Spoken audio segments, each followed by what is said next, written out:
नमस्कार मंडळी, कसे आहात? मस्त ना? असायलाच पाहिजे. नाना नानी गावरान किचन बघायलाच पाहिजे. आजची रेसिपी भोगीची भाजी, त्याला खेंदाट पण म्हणतात. तुमच्याकडे काय म्हणतात? हे बघा, मी त्याच्यासाठी साहित्य घेतलंय. तेल तापत ठेवलंय. हरभरा, घेवडी, वाटाणा, पावटा, गाजर, वांग आणि चाकवताची भाजी, तिखट आपलं रेग्युलरचं, इथं तिळाचं कूट, शेंगदाण्याचं कूट एकत्र करून घेतलंय. मीठ आहे, फोडणीचं पाळ घेतलंय. तेल तापलंय. आता मी त्याच्यामध्ये जिरे, मोहरी, चाकवताची भाजी छानशी मगाशी पण मी धुतली होती, ती पाण्यातच ठेवली. चाकवताची भाजी, या सगळ्या भाज्या मिक्स करायच्या.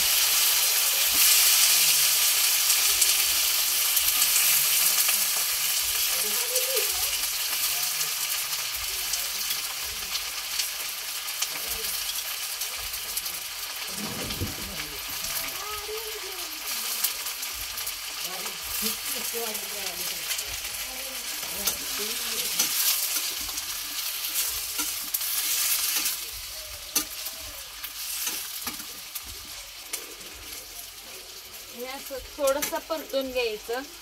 हा हरभरा,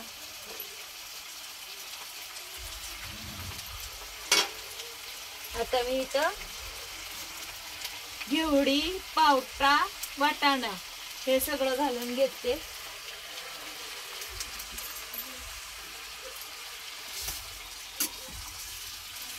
ह्याला सांगलीकडे जास्त खेंदट असं म्हटलं जातं.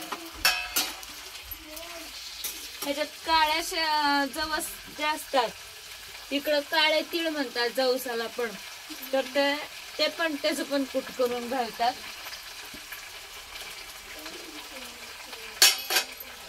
तिखट आपल्या आवडीप्रमाणे तिखट घालायचं.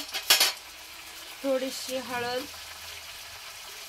जळू नये, सगळे मसाले जळू नयेत म्हणून मी हे वरून घालते. आपण भाजी धुवून नितळून घेतलेली असते, त्या पाण्यावरती ह्याला छान वाफ येऊन द्यायची.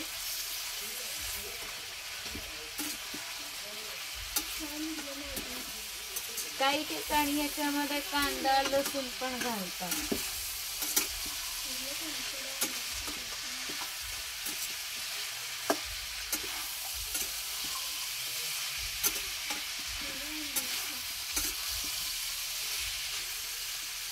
चवीपुरतं मीठ,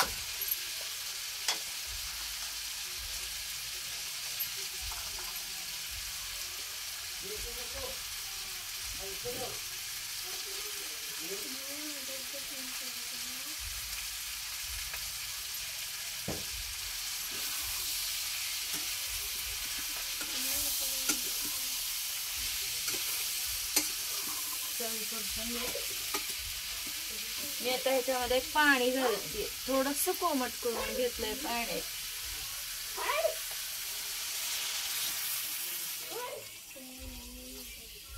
अगदी ह्याच्यामध्ये पातळ भाजी पण केली जाते आणि रस भाजी पण केली जाते. आता भाजी शिजेपर्यंत मी भाकरीची तयारी करून घेते.